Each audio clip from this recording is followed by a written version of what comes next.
سورہ مبارکہ یوسف ہے آج کی آیت نمبر 68، سورہ یوسف آیت نمبر 68۔ وَلَمَّا دَخَلُوا مِنْ حَيْثُ أَمَرَهُمْ أَبُوهُمْ، یوسف کے بھائیوں کو یعقوب نے حکم جو دیا تھا وہ ویسے ہی داخل ہوئے۔ ابا نے کہا تھا کہ سارے بھائی ایک گیٹ سے داخل مت ہونا، الگ الگ دروازوں سے داخل ہونا۔ تو یہ آیت جواب دی وَلَمَّا دَخَلُوا، اور جب وہ داخل ہوئے تو مِنْ حَيْثُ أَمَرَهُمْ أَبُوهُمْ، ویسے ہی داخل ہوئے جیسے ان کے والد نے ان کو کہا تھا۔ مَا كَانَ يُغْنِي عَنْهُمْ مِنَ اللَّهِ مِنْ شَيْءٍ إِلَّا حَاجَةً، حالانکہ ان مختلف دروازوں سے داخل ہونا انہیں بے نیاز نہیں کر سکتا تھا کسی شے سے جب تک اللہ نہ چاہے۔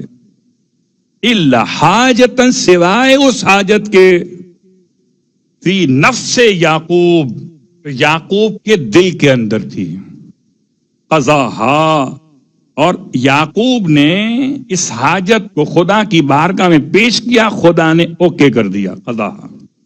وَإِنَّهُ لَذُو عِلْمٍ، اور بے شک یعقوب صاحب علم تھے، لِمَا عَلَّمْنَاهُ، اس بنیاد پر کہ ہم نے یعقوب کو علم دیا تھا۔ اب تو سمجھیں کہ امتی اور ہے، نبی اور ہے، بیٹا اور ہے، باپ اور ہے۔ اگر یعقوب صاحب علم ہوں تو فخر یعقوب ختمی مرتبت کیا علم کے بغیر نبی بن؟ ہم نے انہیں اپنی بارگاہ سے علم عطا کیا تھا، اس لیے صاحب علم تھے۔ وَلَكِنَّ أَكْثَرَ النَّاسِ لَا يَعْلَمُونَ، لیکن اکثر لوگ یہ بات نہیں جانتے۔ اس آیت کو پڑھیں گے 14 مرتبہ، اور جب 14 مرتبہ پڑھیں گے لفظ حاجت پر پہنچ کے اپنی حاجت طلب کریں، اور جب تک حاجت پوری نہ ہو روز پڑھیں اس آیت کو 14 مرتبہ۔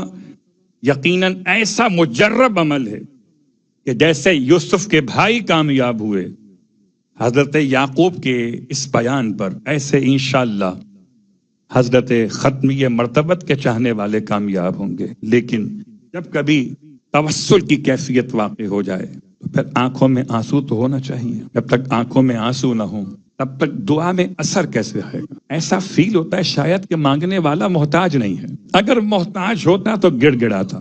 یہ بات بارہا بیان کی جا چکی ہے کہ جتنا آپ گڑ گڑائیے گا اتنا آپ کی آنکھوں میں آنسو آئیں گے۔